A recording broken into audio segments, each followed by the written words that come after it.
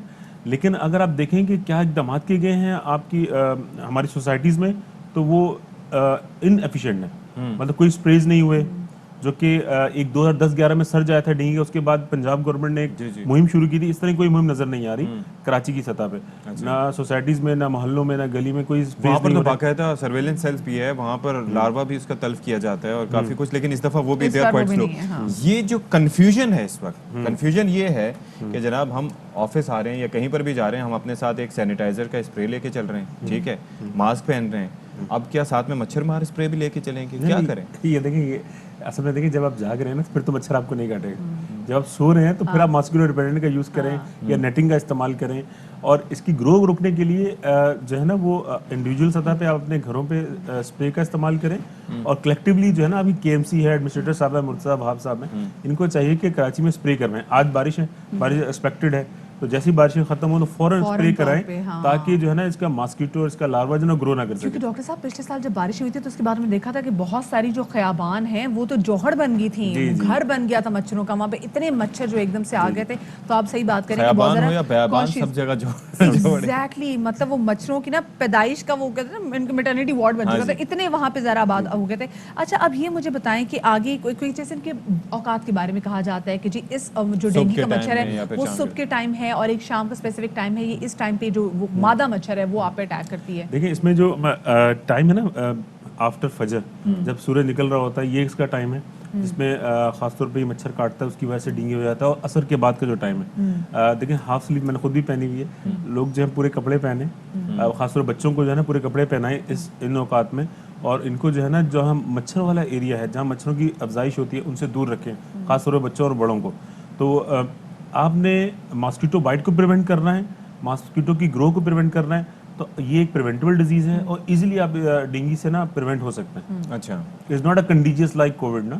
اچھا, it's not contagious, لیکن یہ ہے کہ اگر کیریئر تو کوئی بھی مچھر اس کا بن سکتا ہے یا نہیں؟ مثال کے طور پر ایڈیز مچھر کی ایک ٹائپ ہے جو کہ وہی وہ جو دھاری دار ہوتا ہے ایڈیز نا. لیکن سپوز کہ اگر کوئی پیشنٹ ہے ڈینگی کا جو ظاہر ہے کہ جس میں وائرس ٹرانسفر ہو چکا ہے, اس کے بعد کوئی دوسرا مچھر کاٹ کے کسی دوسرے شخص کو کاٹے, وہ ٹرانسفر نہیں ہوگا؟ نہیں, اس میں ویکٹر جو نا آپ کا ماسکیٹو ہی ہے. اچھا, ویکٹر وہی ہے. ہاں, ماسکیٹو کی بائٹ سے جو ہے وہ فلیوی وائرس ہے یہ ڈینگی, یہ ٹرانسمٹ ہوتا ہے. پھر اس کے آگے سب ٹائپس ہیں 4 اور اس کی الگ.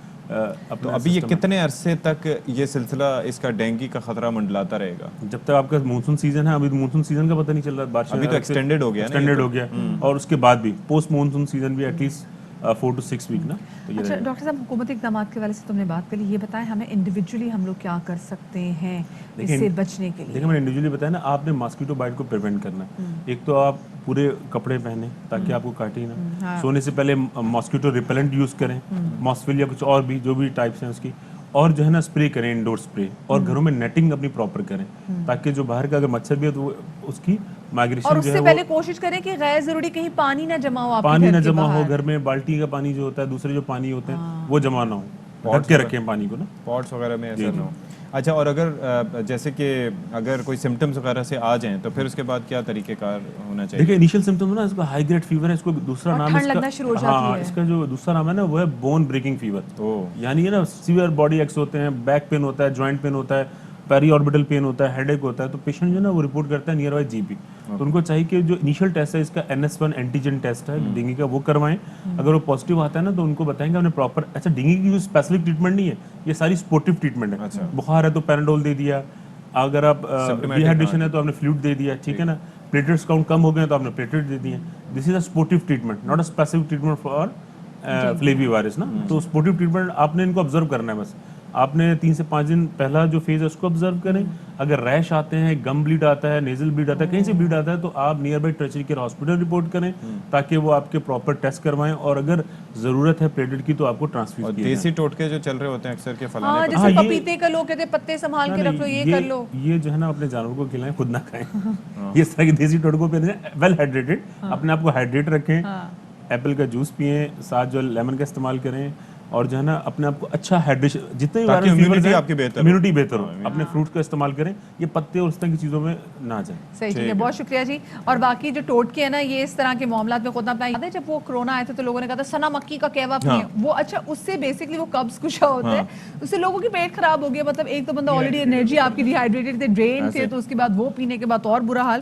سنا مکی کو مطلب کوئی پوچھتا تک نہیں تھا, اور جب کووڈ آیا اور پھر جب ٹوٹکا مشہور ہو گیا تو جناب تو ابھی ڈینگی بھی پھیل رہا ہے نا. آپ ذرا دیکھیے گا کہ مچھروں کے جو اسپرے ہیں اور وہ پھر وہ جو ریپیلنٹس ہیں ان کی قیمتیں بڑھ جائیں گی. چلیں جی, بہت شکریہ. ڈاکٹر صاحب ہمارے ساتھ موجود ہے, چھوٹی سی بریک لے رہے, بریک کے بعد ملتے ہیں.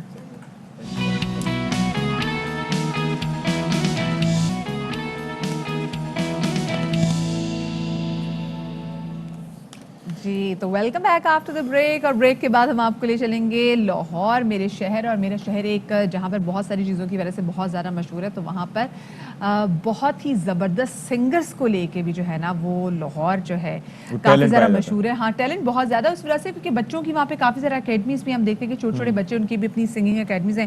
تو آج بھی ہم جن سنگر سے آپ کی ملاقات کروانے جا رہے ہیں, یہ بھی بچی ہیں, چھوٹی ہیں, 11 سال ان کی عمر ہے. نام ان کا ہے جی برینہ عمر.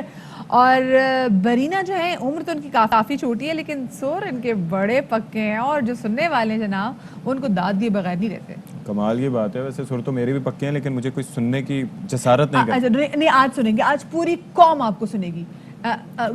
ریاض نہیں کیا ہوا میں میتھمیٹکس کر لوں, پھر اس کے بعد جو ہے وہ پھر I'll be in practice. کچھ تھوڑا سا گنگنا دیں آپ. بس جس نے آنا تھا نا وہ بھی نہیں آئے گا, مجھے ڈر ہے برینہ بھی نہ بھاگ جائے. تو اس سے پہلے اے ابرم, آج اتنا برس میرا گلا خراب ہو گیا آپ کے اس ریاض کی جو آپ نے وہ مجھ سے کہا تھا اس کی وجہ سے.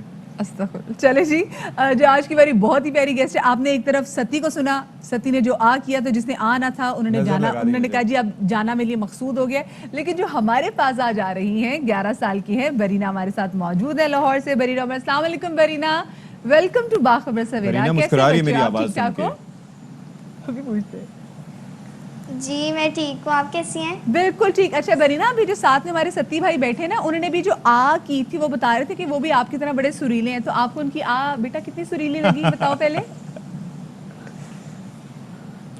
سچ سچ قسم ہے تمہیں تمہاری گٹار کی. برینا شی از جیلس. جی اچھی لگی. Thank you so much Brina, you are such a nice singer. اپنے گٹار کی قسم کھا کے بولا, چلے کوئی بات نہیں. اچھا برینا, مجھے بچے یہ بتاؤ 11 سال کی آپ ہو, کب سے آپ نے گانا گانا شروع کیا؟ مجھے 2 ایئرز ہو گئے ہیں. مجھے سیکھتے ہوئے سرتال میوزک اکیڈمی سے, اور ہم ڈیلی 2 گھنٹے ریاض بھی کرتے ہیں. اور مطلب میں نے نا, میرے پاپا نے پراپر پہلے میری اکیڈمی نہیں لگوائی تھی. میں پہلے نعتیں وغیرہ کو کمپٹیشنز ہوتا تھے تو پھر میں اس میں پارٹیسپیٹ کرتی تھی. تو پھر پاپا نے میرے لیے پراپر اکیڈمی لگوائی جس میں سر ضیاء الحق ہمیں سکھاتے ہیں, اور ہم ڈیلی 2 گھنٹے ریاض کرتے ہیں. کیا بات ہے. تو برینا, اپنے گھر میں آپ بچے اکیلی ہو یا آپ کے گھر میں کسی اور کو بھی شوق ہے؟ جی میرے چھوٹے بھائی کو شوق ہے, چھوٹی بہن بھی گاتی ہے. مطلب ان کی آواز ٹھیک ہی ہے بس. ہاں ٹھیک ہی ہے بس, ٹھیک ہے. تو پہلے بچے کچھ ذرا سناؤ پھر, تاکہ ستی بھائی بھی آپ سے کچھ ٹپس لینا چاہتے ہیں سنگنگ کی. میں آپ کو سناؤں گی ایئر وائی ڈیجیٹل کا میرے پاس تم ہو کا OST, جو میرا بہت فیوریٹ ڈرامہ تھا. اور اس میں میرے فیوریٹ ہیرا مانی اور عدنان صدیقی تھے, اور میری وش ہے کہ میں ان کے ساتھ ملوں, اور اب میں آپ کو سناؤں گی. کیا بات ہے. چلے جی ٹھیک ہے, ہو جائے پھر. بھول جانے کا ہنر مجھ کو سکھاتے جاؤ, جا رہے ہو تو سبھی نقش مٹاتے جاؤ, چلو رسم ہی سہی موڑ کے مجھے دیکھ تو لو, توڑتے توڑتے تعلق کو نبھاتے جاؤ.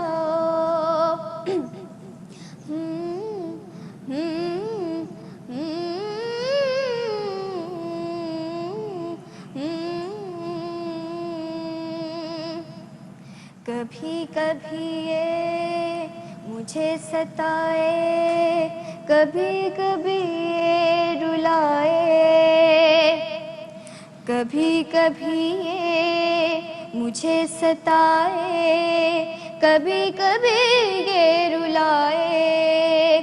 فقط میرے دل سے اتر جائے گا,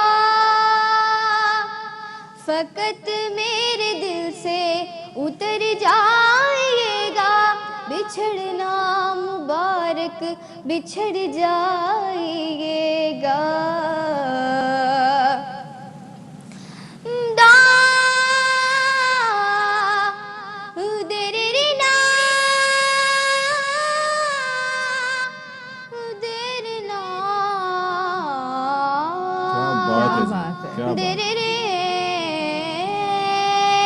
اتنی پیاری سرگم بھی یاد کی ہے برینا نے, اور مرکیاں بھی. تو پیار مانگو میری زندگی میں, میری آس تم ہو, میں سمجھا تھا تم ہو تو کیا اور مانگوں, میری زندگی میں میری آس تم ہو.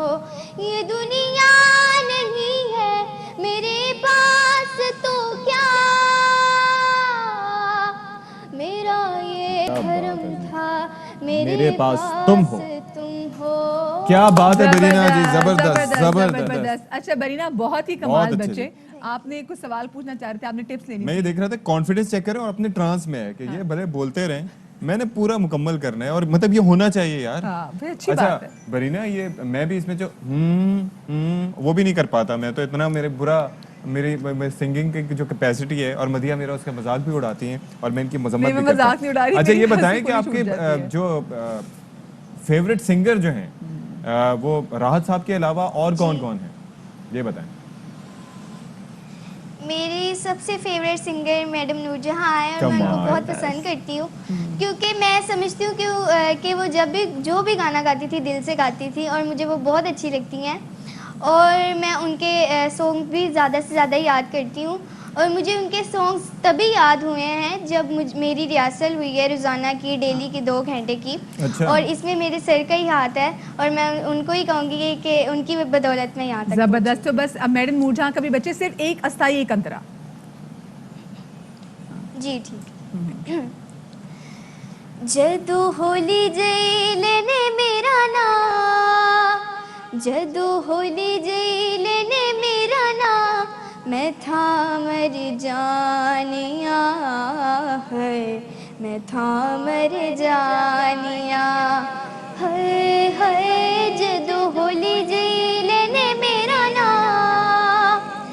سنیے تو کوک میرے سن کدی ہوک وے, سن کدی ہوک وے, میرے نائے ہو جیا کرنا سلوک وے, جندڑی ملوک اڈی کٹ کے نہ پھر میری باں, میں تھا مر جانیا ہے, میں تھا مر جانیا ہے, ہے جدو ہولی جی لینے میرا نام. کیا بات ہے, اتنے پیارے ایکسپریشنز کے ساتھ, اور کہیں کہیں مجھے لگ رہا تھا کہ آپ کے ہاتھوں کے ایکسپریشن جن سے آپ نے سر کنٹرول کری تھی, یہ بھی کہیں نہ کہیں آپ میڈم سے انسپائرڈ ہے. یہی وجہ ہے, کیونکہ ستی بچپن میں کیا وجہ بھائی میں یوں بات کر کے میں سر لگانے کی کوشش کر رہا ہوں. چلو ہاتھ کھول کے, چلو میں اور برینا ریکویسٹ کرتے ہیں. میری جاب ریکوائرمنٹ ہے کہ میں زیادہ ہاتھ نہ ہلاؤں, اس وجہ سے ایسا نہیں ہو رہا. لیکن برینا بڑی زبردست. ہماری اکیڈمی میں صرف یہ نہیں سکھایا جاتا, سنگنگ نہیں سکھائی جاتی, بلکہ ہمیں ہاتھوں کے ایکسپریشنز کیسے کرنی ہے, فیس ایکسپریشنز کیسے کرنی ہے, ساری چیزیں, مطلب سیڈ سانگ ہے کیسے گانا ہے, ساری چیزیں سکھائی اور جاتی ہیں. جب بہت ہی مشکل جہاں پہ آپ کو سر لینا ہو, کیونکہ جو پہلا بھی جب گانا تھا راحت فتح علی خان صاحب کا, تو اس میں نا بڑا آکٹیو چینج تھا, تو اس میں بھی بڑے مسکراتے ہوئے نا آپ نے اپنا آکٹیو بھی بچے چینج کر لیا. تو یہ بھی سکھایا جاتا ہے کہ چہرے پہ نہ آئے, جیسے مہدی حسن صاحب کے چہرے سے بھی پتہ چلتا تھا کہ وہ کتنے سر لے رہے ہیں, کتنی مرکیاں لے رہے ہیں. جی یہ سارا کچھ ہمارے سر سکھاتے ہیں, مطلب سنگنگ نہیں خالی سکھاتے, بلکہ ہمیں ایکسپریشن سارا کچھ سکھایا جاتا ہے. کیا بات سوچے ہے, ہمارے جیسے کوئی نوائس ہو, وہ بیچارہ سیڈ سانگ گانے جائے تو اس کی ہنسی نکل جائے اگلے کی. اچھا اپنا گانا آپ نے کیا سوچا ہے کہ اپنا سنگل آپ کب جو ہے وہ مارکیٹ میں لے کر آئیں گی؟ کوئی بھی میں مطلب کر لیتی ہوں, کوئی بھی میڈم نور جہاں کا کوئی بھی سانگ, مطلب مجھے زیادہ میڈم نور جہاں کے پسند ہیں. اچھا چلیں انشاءاللہ آگے جا کے بچے اپنے خود بھی آپ گانے بناؤ. اچھا ابھی پھر جاتے جاتے ہم چاہیں گے کہ میڈم کا ایک اور ایسی سانگ, اور وہی ایک استائی ایک انترا. جی میں اب آپ کو سناؤں گی میڈم نور جہاں کا اے پتر ہٹاندے نہیں بکتے, اور میں یہ اپنے پاک آرمی کو ڈیڈیکیٹ کروں گی. چلیں جی, ستمبر ابھی باقی ہے, آپ سنائیے پلیز. اے پتر ہٹاتے نہیں وک دے, اے پتر ہٹاتے نہیں وک دے, کی لبنی وچ بازار کھڑے, دینے میرے داتا دی, اے دینے میرے داتا دی, نائے میں ٹکرا مار کڑے, پتر ہٹاتے نہیں وک دے, اے پتر وکاؤ چیز نہیں, اے پتر وکاؤ چیز نہیں, مول دے کے چولی پا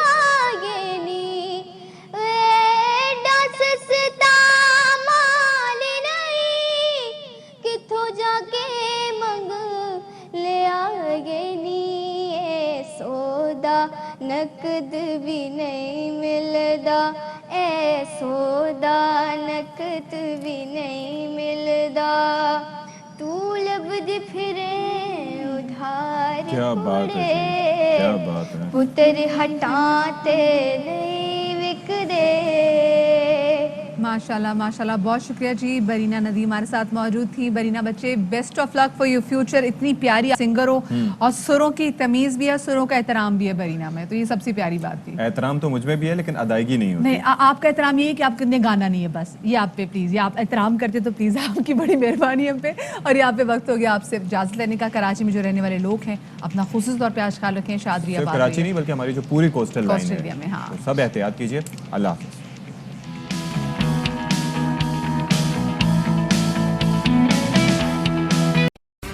اہم ترین خبریں اب ایک کلک کی دوری پر.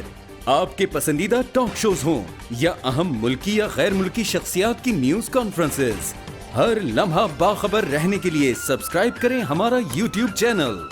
موسم کی صورتحال ہو یا کھیل کے میدان سے خبریں, اپنے موبائل فون سے ملکی اور بین الاقوامی اہم خبروں تک رسائی کے لیے ڈاؤن لوڈ کیجیے موبائل ایپ.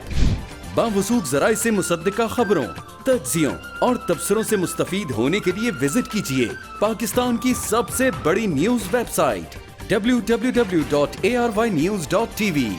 ان سب کے علاوہ پاکستان کا سب سے بڑا فیس بک پیج ہو, سب سے بڑا نیوز انسٹاگرام اکاؤنٹ یا پھر ٹویٹر, ARY نیوز پہنچا رہا ہے خبریں سب سے پہلے آپ تک, تاکہ آپ رہیں ہر لمحہ باخبر.